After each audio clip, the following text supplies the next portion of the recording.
المصري بشأن جولة الإعادة. في هذه المرحلة الدقيقة من مسيرة نضالنا الوطني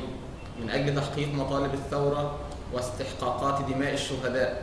الذين قدموا أرواحهم لينال الوطن حريته وكرامته، يؤكد حزب التيار المصري على أن موقفه المبدئي من انتخابات الرئاسة المصرية في جولتيها هو رفض ترشيح أي من نظام مبارك. وقد أكد الحزب سابقا على موقفه الرافض لترشيح الفريق أحمد شفيق في مشهد مثل مخالفة صارخة لقانون العزل السياسي كنا نربأ بلجنة الانتخابات الرئاسية أن تقع فيه، وهي تضم شيوخ القضاء في مصر. أما وقد أجريت العملية الانتخابية على خلاف ما أراد شرفاء مصر وثوارها من تطبيق للقانون دون محاباة، فضلا عن تقصير البرلمان في وضع حزمة تشريعات تكفل تطهير الحياة العامة المصرية من كل من شارك أو تستر على فساد سياسي أو اقتصادي، وذلك في ظل إصرار الجهات المعنية على تجاهل أحكام القضاء وفرض سياسة الأمر الواقع باستمرار مرشح مبارك والنظام السابق كأحد طرفي جولة الإعادة. فإن الحزب كما تقضي سياسته قرر استخدام آلية التصويت لكافة أعضائه لتقرير الموقف الأمثل من جولة الإعادة،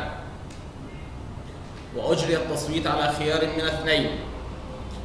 أولاً دعم مرشح حزب الحرية والعدالة الدكتور محمد مرسي من أجل إسقاط مرشح مبارك والثورة المضادة. ثانياً مقاطعة الانتخابات أو إبطال الصوت، وكانت النتيجة دعم الدكتور محمد مرسي، وذلك بنسبة 66.8%،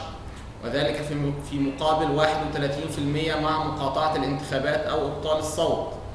في حين امتنع 2.2% ممن حضروا عن التصويت لأحد الخيارين. وهنا يؤكد حزب التيار المصري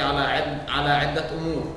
أولاً أن التزام الحزب بالمواقف المبدئية والثورية لا مجال للتنازل عنه، وثانياً أن اختيار الحزب لدعم الدكتور محمد مرسي جاء كاختيار الأنسب بالنظر لما آلت إليه العملية الانتخابية، مع التأكيد على اختلافنا معه ومع الفصيل الذي يمثله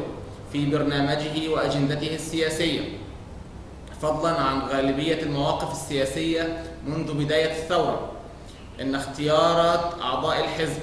تمثل قناعاتهم وانحيازهم للمبدأ ورفضهم لتمييع المواقف أو الوقوف على الحياد في مثل تلك الظروف الفاصلة،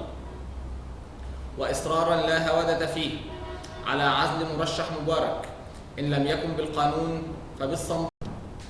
وأخيراً وليس آخراً، فإن الحزب يؤكد على استمرار نضاله من أجل تحقيق مطالب الثورة في كل الأحوال وأيا كانت الظروف،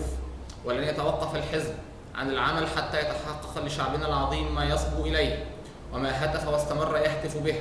عيش، حرية، عدالة اجتماعية، كرامة إنسانية. حزب التيار المصري، الأربعاء 13/6/2012.